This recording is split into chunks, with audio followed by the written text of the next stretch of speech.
In this video, we'll show you how to change the battery in your ADT Command Shock Sensor SiXSHOCK2A. This sensor is compatible with these panels and requires one 3-volt CR123A battery, available for purchase on myadt.com. You'll know it's time to replace the battery when you receive a low battery message on your system panel, touchscreen, or in your control app. Now, let's get started. Log into myadt.com and put your system in test mode. This will prevent the ADT monitoring center from responding to alarm signals while you work. Watch this video to learn about test mode.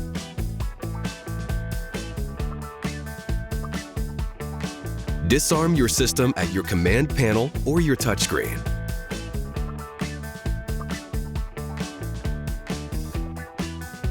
Next, to access the battery compartment, you'll need to take the sensor down from its mounted location.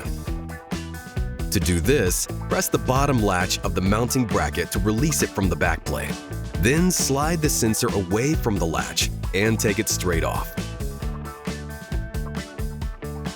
If the top screw is used, remove it before attempting to separate the sensor. Then, grasp the sensor in both hands and slide the front and back parts in opposite directions to separate them. You may hear a tamper tone or see an error message on the panel. Don't worry, this is normal. Now that you have access to the battery compartment, remove the used battery.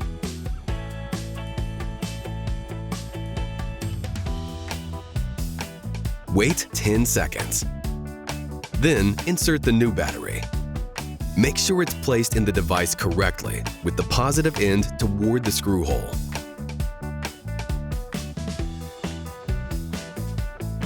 Slide the front and back pieces back together. Replace the top screw if applicable. Then remount the shock sensor by sliding the sensor onto the mounted backplate until the latch clicks in place.